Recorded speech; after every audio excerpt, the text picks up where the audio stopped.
Bismillahirrahmanirrahim. Assalamualaikum warahmatullahi wabarakatuh.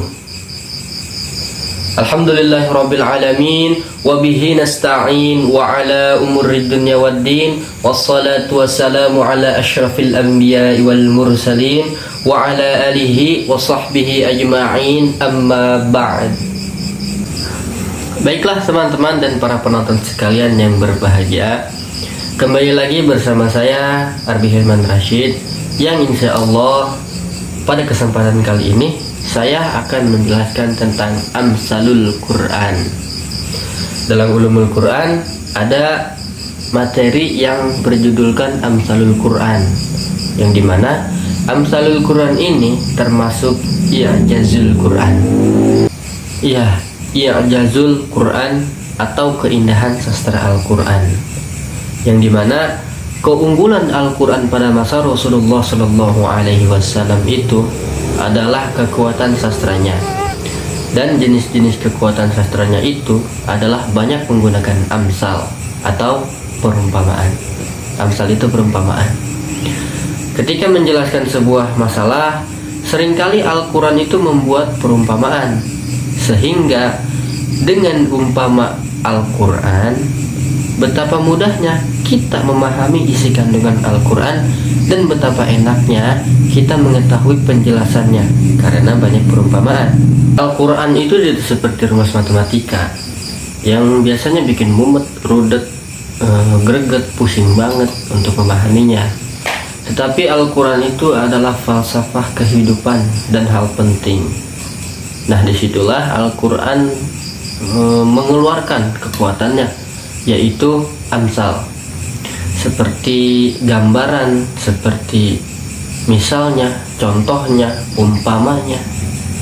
Nah, itu Al-Quran mengeluarkan kekuatannya di situ untuk memperjelas para pembaca. Maka dari itu, langsung saja kita masuk dalam pembahasan. Pengertian atau definisi Amsalul Quran. Sebenarnya para ahli ilmu banyak yang meriwayatkan tentang definisi Amsalul Quran. Tapi di sini saya menggunakan satu ulama, yaitu dari ulama ahli adab. Ahli adab yang di sini bukan dimaksud dengan adab sopan santun, melainkan ilmu adab yang berartikan ilmu Al-Quran dan tafsir. Apa kata beliau? Amsalul Quran itu adalah ucapan yang disebutkan untuk menggambarkan ungkapan lain yang dimaksudkan untuk menyamakan keadaan yang diceritakan dengan keadaan sesuatu yang dituju. Ya, singkatnya, Amsalul Quran itu adalah sebuah gambaran menceritakan yang lebih jelas, ibarat kata, contohnya, ya seperti kata-kata itulah. Ya, singkatnya, Amsalul Quran itu adalah sebuah gambaran, sebuah ungkapan, sebuah perumpamaan, seperti kata-kata, ibarat kata, contohnya. Nah, itu dia yang namanya perumpamaan atau Amsalul Quran. Kemudian macam-macam Amsalul Quran. Yang pertama adalah Amsal Musarrahah, yang artinya itu jelas, lafadznya jelas. Yang kedua, Amsal Kamimah, yaitu kata atau lafaz umpamanya itu sedikit tidak jelas, tetapi artinya itu menarik. Amsalul Quran yang pertama itu adalah Amsalul Musarrahah atau jelas perumpamaannya. Terdapat contoh di surah Yunus ayat 24 yang artinya, sesungguhnya perumpamaan kehidupan duniawi itu seperti air hujan yang turun ke bumi dari langit. Apa itu maksudnya? Lanjut pada ayat berikutnya, selalu menumbuh dan berkembang. Yang kedua ada Amsal Kamimah, yang diartikan sebuah kata perumpamaannya itu tidak begitu jelas dalam arti tersebut, tapi mengandung perumpamaan.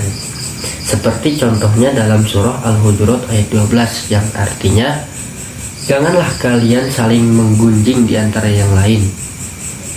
Adakah orang yang memakan bangkai saudaranya yang sudah mati, pasti mereka akan merasa jijik. Nah, dalam arti tersebut tidak ada kata perumpamaan, tetapi kita bisa mengambil, kita bisa mengandung, kita bisa ambil kandungan isi dari arti tersebut, bahwasanya arti tersebut mengandung kata perumpamaan. Apa itu perumpamaan dari ayat tersebut? Barang siapa yang menggunjing saudaranya, maka sama saja dia memakan daging saudaranya. Berikutnya, manfaat dan tujuan Amsalul Quran. Di antaranya itu adalah menghindari perbuatan tercela. 2. Mengungkapkan hakikat-hakikat. 3. Mengumpulkan makna yang indah dalam satu ibarat yang pendek. 4. Dapat mengungkapkan kenyataan dan mengkonkretkan hal yang abstrak. Baiklah teman-teman dan para penonton sekalian, itulah berikut penjelasan tentang Amsalul Quran yang diketahui oleh saya. Bila ada kesalahan itu datangnya dari saya, bila ada kebenaran itu datangnya dari Allah Subhanahu wa taala. Kurang lebihnya mohon maaf. Wabillahi taufiq wal hidayah. Wassalamualaikum warahmatullahi wabarakatuh.